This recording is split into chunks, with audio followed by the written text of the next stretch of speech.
ପିଲାମାନେ ଆଜି ଦେଖିବା 9 ଦ୍ୱାରା ବିଭାଜ୍ୟତା ନିୟମ। କ'ଣ 9 ଦ୍ୱାରା ବିଭାଜ୍ୟତା ନିୟମ? ଯେଉଁ ସଂଖ୍ୟାର ଅଙ୍କମାନଙ୍କର ସମଷ୍ଟି 9 ଦ୍ୱାରା ବିଭାଜ୍ୟ ସେହି ସଂଖ୍ୟାଟି 9 ଦ୍ୱାରା ବିଭାଜ୍ୟ। ତମେ 3 ଦ୍ୱାରା ବିଭାଜ୍ୟ ସୂତ୍ର ପଢ଼ିଛ। ଯେଉଁ ସଂଖ୍ୟାର ଅଙ୍କମାନଙ୍କର ସମଷ୍ଟି 3 ଦ୍ୱାରା ବିଭାଜ୍ୟ ସେହି ସଂଖ୍ୟାଟି 3 ଦ୍ୱାରା ବିଭାଜ୍ୟ। ସିମିଲାରଲି ମାନେ ସେମ୍ ଡିଟୋ 9 ଦ୍ୱାରା ବିଭାଜ୍ୟ କ'ଣ? ଯେଉଁ ସଂଖ୍ୟାର ଅଙ୍କମାନଙ୍କର ସମଷ୍ଟି 9 ଦ୍ୱାରା ବିଭାଜ୍ୟ ସେହି ସଂଖ୍ୟାର 9 ଦ୍ୱାରା ବିଭାଜ୍ୟ। ଯେମିତି ଯେକୌଣସି ଗୋଟେ ସଂଖ୍ୟା ଭିତରୁ ତମେ ନିଅ, ତାର ଅଙ୍କମାନଙ୍କର ସମଷ୍ଟି ମାନେ କ'ଣ? ମାନେ ସପୋଜ ସଂଖ୍ୟାଟି ନେଲେ 230। କେତେ? 230 ନେଲେ ତାର ଅଙ୍କ କିଏ କିଏ? 2 3 0 2 3 0। ତାକୁ ମିଶେଇବ। ସମଷ୍ଟି ମାନେ କ'ଣ? ମିଶାଣ। ଅଙ୍କମାନଙ୍କର ମିଶାଣ ଫଳ ଯଦିକା 3 ଦ୍ୱାରା ବିଭାଜ୍ୟ ହେଲା, ଆର ମିଶାଣ ଫଳ କେତେ? 5। କ'ଣ 9 କମଣିକାରେ 5 ଆସୁଛି?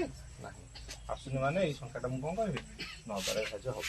ତ ସପୋଜ ଆଉ ଗୋଟେ ସଂଖ୍ୟା ନେଲେ 4 4 1 ମିଶାଇଲେ କେତେ ହବ? 4 ମିଶାଣ 4 ମିଶାଣ 1 କେତେ ହେଲା? 9। 9ଟା 9 ଦ୍ୱାରା ବିଭାଜ୍ୟ? ହଁ ସାର୍ 9ଟା 9 ଦ୍ୱାରା ବିଭାଜ୍ୟ। ହଉ, ତ ତାହେଲେ ତମେ ଏଇସବୁ ସଂଖ୍ୟା ଗୁଡ଼ିକୁ ନିଜେ ଦେଖିବ ଅଙ୍କମାନଙ୍କର ସମଷ୍ଟି କରିକି, ତାପରେ ମାନେ କହିବ, କମେଣ୍ଟ କରିବ ଏଇ ଆ ଭିତରୁ କେଉଁଟା 9 ଦ୍ୱାରା ବିଭାଜ୍ୟ କି କେଉଁଟା 9 ଦ୍ୱାରା ବିଭାଜ୍ୟ।